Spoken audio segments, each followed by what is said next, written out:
Eles ficam olhando, o que será isso? Uns até param para decifrar, mas poucos entendem o recado. É uma grande ideia, hein? O desenho de corpos estendidos no asfalto faz parte da nova campanha de trânsito em Caçapava. A ideia é lembrar o que pode acontecer com quem não está nem aí para a sinalização. E eles são maioria. Gente que passa na maior tranquilidade. Essa aí estava indo bem, mas acabou desviando. E quando o pedestre faz tudo certinho, é a vez do motorista fazer feio. E o pior, pedestre que ignora as 4 faixas ao redor dele. Tanto o motorista quanto o pedestre tem sua parcela de culpa.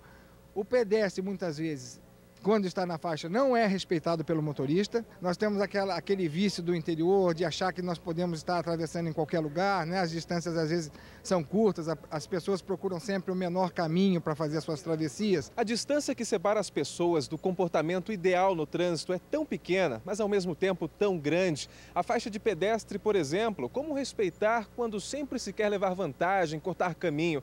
Para que o respeito aconteça, é preciso um esforço diário de paciência e educação. A gente tem que aprender, que a gente tem que atravessar na faixa, né? Um pouquinho de preguiça mesmo. Isso é a falta de paciência. O brasileiro tem mania de cortar caminho. Para acelerar a educação e frear o desrespeito, cartazes, folhetos policiais, agentes, bonecões e até música entraram na campanha, que quer alertar a população para reduzir os índices de atropelamentos.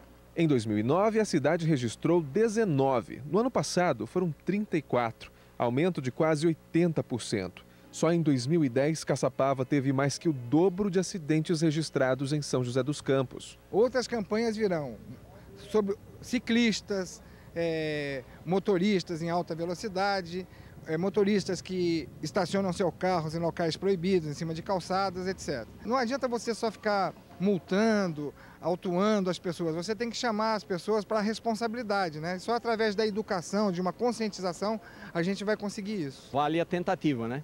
Tem que se tentar sempre. Se não tentar, não fizer campanha, aí fica difícil.